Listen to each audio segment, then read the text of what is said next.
Kia ora tātou, tuatahi, nei rā te mihi aroha ki a tātou Fisheries, he rangatiro o Te Arawa. Ko whakatūwhire ia te tatau mō mātou mahi roti te taiao me te wai o Te Arawa. Nō reira, haere atu rā e tā, hoki wairua mai ki a pūreanga hua tā whirimatea. Rātau ki a rātau, tātou ki a tātou. Ki tā haukainga, Ngāti Tūwhare toa, nei rā te mihi. Ahako e tū nei I roto I ngā hua o Te Arawa, he uri o Ngāti Hinerau, Ngāti Hine Urue. Nō reira, chair my cousins. Ko Willian hau, and I'm the operations manager for Te Arawa Lakes Trust for our biosecurity and our jobs for nature mahi that we do. Now I've got to do something first before to break the ice. And I'm going to take a quick video selfie. Can you turn the lights up on the crowd, please, my bro? Wait, lights up, check. Everybody wave out. Check. Too much. That gets rid of the woodies. So I'm going to acknowledge a few other people as well while I'm up here, all the people that have worked for Te Arawa Lakes Trust in the past and have worked so hard to make a job that I get to do that doesn't feel like mahi. And so a big shout out to my manager, Nikki Douglas, and our trust board, Nikki somewhere. Wave out, Nikki, you were 12. Yeah, she lets me do whatever I want to do and never growls me. So, yeah. But I'm just going to take us back in time. So imagine you're sitting, this is one of our tupuna roto I te kite a ihinga. Imagine you're back there in the rās, sitting on the edge of the lake, looking out towards Matawhaura, the sun's coming up. You're about to go for a swim. You look under the water and you see beds of kākihi everywhere. You see kōrero, thousands of them, tens of thousands of them, moving freely. You'll see kōrero, toi and inanga, swimming around, loving life until one of us catches them for feed. And you'll see a variety of native weeds, or native plants, sorry, not weeds. Everything living for millennia in harmony. Fast forward to the arrival of these things. So we see the introduction of rainbow trout and brown trout into our roto around the 1870s. Just about overnight, our kōrero are gone, which means our kākihi are nearly gone because our kōrero our kākihi attached to the kōrero to go around and swim around the lake. And our cousins back in the day, they try and catch these for a kai. The Crown says, no, you Maoris can't catch those. So we can't catch trout, we can't eat kōrero anymore. So they let go of these things. Now these are European carp, or morihane as they came to be known. And they have become a taonga species. But if we look at this fish honestly, this fish was a fish for the lower class in Europe. So we couldn't catch trout, upper class fish, Māoris no. Couldn't eat our taonga, so they give us this fish here. Then we fast forward a bit more, we see the introduction of aquatic weeds. Now, these weeds become known as oxygen weeds. Everybody thinks they're doing an awesome job, but they're not. They are taking away habitat for our kākihi. They are stopping our kōrero from migrating from the deep water up into the shallow water. So traditional harvesting methods such as rama and tau kōrero can't be practiced anymore. So that mātauranga is just about lost. What else happens is in Rotorua, we have massive storm events that break apart all this weed, and all this stuff gets blown up onto the shore, rots away, creates deoxygenated water. So nothing can live there. Plus, and it makes the town smell even worse than, when you drive past. Yeah. You get used to it if you live there. And then we fast forward to 2016. And these things arrive. A brown bullhead catfish, originally from the United States. ugly looking things. So around this time, there was a whole bunch of grumpy people, a lot of iwi and hapu included in that, and a massive push for more to be done. So guided by our te tuapapa o ngā wai o Te Arawa, set out some plans and strategies for us to kind of kick into action. So a position was created, and I was lucky enough to get it, called Te Hunga Hika Ahi Hapori, which was to engage with the community and get everyone involved in helping remove these catfish.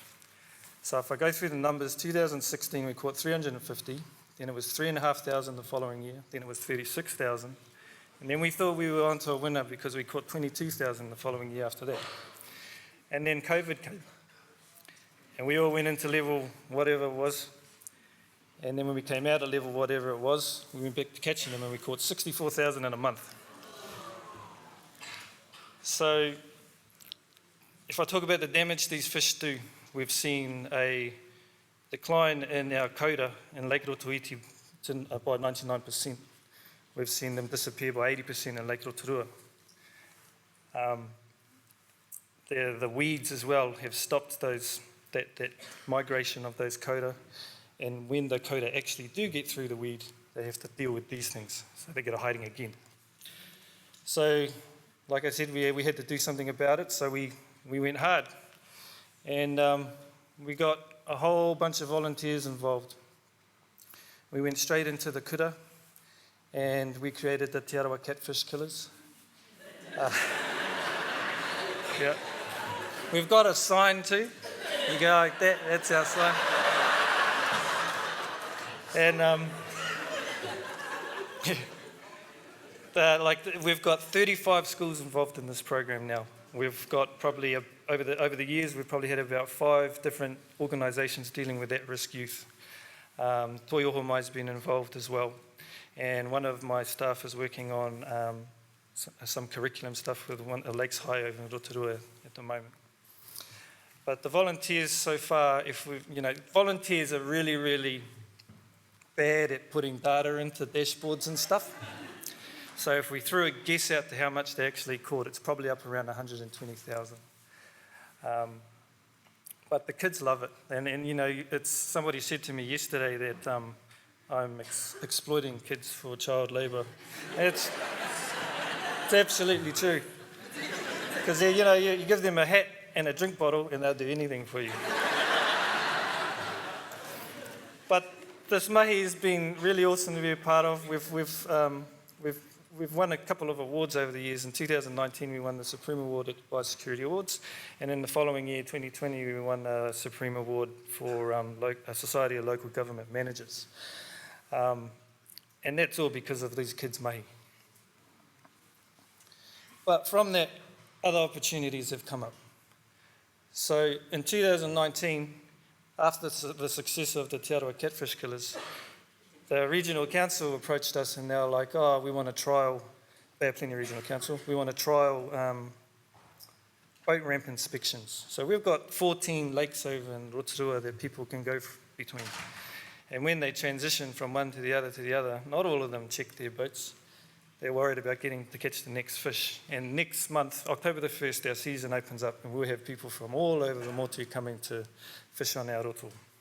So in 2019, we warranted 12 of our whānau as under the Biosecurity Act, and they're authorised by the Bay of Plenty Regional Council to conduct boat ramp inspections and do self-certification around all of our roto. That, I think, is a first for any iwi in the motu. And so far, we've got 21 warranted biosecurity officers under the Act. Going ahead a bit more, this is just recently, some of you might have seen this, but we created these things. So these are our uwhi. And going back to the weed problem that we have in our lakes, I think all of our lakes around here have this problem. We knew there was a problem, we wanted to be involved, we were very loud about it. Nikki was very, very loud about it. Nikki's the bad cop, I'm the good cop. And so we would have these hui with Land Information New Zealand, who our partnership is with the settlement. And we talked about managing an aquatic weed spraying program on our roto. And then when COVID hit, an opportunity for Jobs for Nature came up, and we asked them for some money to trial our uwhi mats. And this idea came up at a lakeweed forum down in Wanaka. So they had this forum down there. There's all these councils from all over the motu down there, all these politicians and high-ups down in Wellington. And no one invited me. And so I crashed it. And they had this big thing up, oh, you guys fire up a question. And I said, why does Wanaka get $1 million and my 14 lakes get 150,000? And so they wanted to talk to us after that. And from, 16. And so from that, we've seen the opportunity to develop these uwhi. These are going to be integrated into our current weed management program for forever now. So we have 3 designs that came up from the Te Ropu Rāranga ki Rotorua. So that's a Ropu and Rotorua, they're experts in Rāranga. Hundreds and hundreds of years. So they were the ones we went to straight away. They developed 3 different uwhi. Now the name uwhi came from Matua Jim Schuster. We originally called them whāriki, but he said, no, these aren't whāriki. So he used the name uwhi, and a uwhi was a mat that our people used to put out on the repo, and if someone was coming over to give us a hiding, we'd chuck it out and we'd run over the swamp, and then we'd pull it back up and they couldn't chase us. The other reason we used them too was to get kai from those repo. So we use these and we put them down on the bottom of the lake. And we've seen a massive impact, positive impact of these on our roto so far. So we had one blow off in a storm in March, and underneath it, I wish I had the video, it was just a beautiful bed of sand, kakahi and native plants coming up. And this was back in March, and I think those weeds are still not growing back in that area. So it's, we've been able to use a method that our people came up with hundreds of years ago and apply it to tackle a modern day problem that we didn't create. Now the other thing is, I forgot to mention at the start, is they use Hessian mats down in Wanaka. And the Hessian mat costs about 60 grand per hectare to put in. The stuff comes over from Sri Lanka, so this stuff being from Aotearoa, having a whakapapa to the wai, was really important for us to do. So we're still in the trial phase of this project, and that'll be up until March next year. But it's actually made some global, what's the word? It was in the New York Times. So, and that was awesome to actually see that go out, because I had some friends of mine over in the States, and they're like, yeah, look, you're in the New York Times, gee. And I was like, but no, that was a real special moment, and I think it just, all the things that we have to fix our why, we already had them. It's just no one bloody listens to us. So we've shown what we can do here, and we're going to do more. One thing we did earlier this year as well is we started a Te Tūkohu Ngāwha, which is a Mātauranga Māori science fair.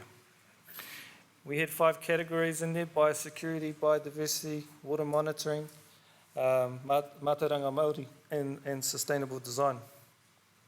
The kid that actually won this competition created a camera that could ID a catfish under the water. He was only 11, and these regional councils actually paying people to figure this out. So I just about said a bad word, and he's done it at 11. So with this science fair, we want this to be the te matatini of science fairs.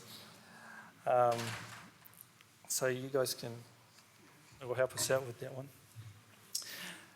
The other thing that we've been doing as well is we've been getting all these contracts. Outside contractors have been coming into our rohe, and they've been doing the mahi on our wai, on our roto. And that hasn't been very, hasn't been very favourable to us. So we've taken over an aquatic weed spraying contract from an outside contractor. We're taking over a surveillance program from another outside contractor. This is all employment for our whānau. And this is what we're trying to keep doing. Yesterday, I had some of my team go out and they did a what's called a delimiting survey for this weed called Salvinia, which somebody chucked in our sacred wai at Kai Tahuna. And everybody was pretty grumpy about us. They started talking about contractual obligations for these contractors and stuff. And we were like, well, what about the treaty obligations? And then, so that's what we're doing. We're taking all this work, any work that's done on our roto, we're going to do it. And that's where I think we all need to be going. Only a couple more slides. I might actually be within time. But all of that mahi that we're trying to do, is to get our roto back to that first picture I had, to get our kōrero numbers up like they're in there. And with the uwhi, we're actually seeing the return of that migration of kōrero from the deep water to the shallow water. So maybe in time when we do more of this, we'll be able to start those harvesting practices up like rama and tau kōrero again. So this is my last slide. I've left a whole bunch of stuff out, but the other things we've done is created a scientific dive team. We've got our first boat. We got our first boat at the start of this year, and that's allowing us to take over the catfish management contract. So not only are we managing the volunteers, we're managing the actual catching of them on a day-to-day basis, using our own waka and our own people. So in closing, I've got 3 minutes left. Done it.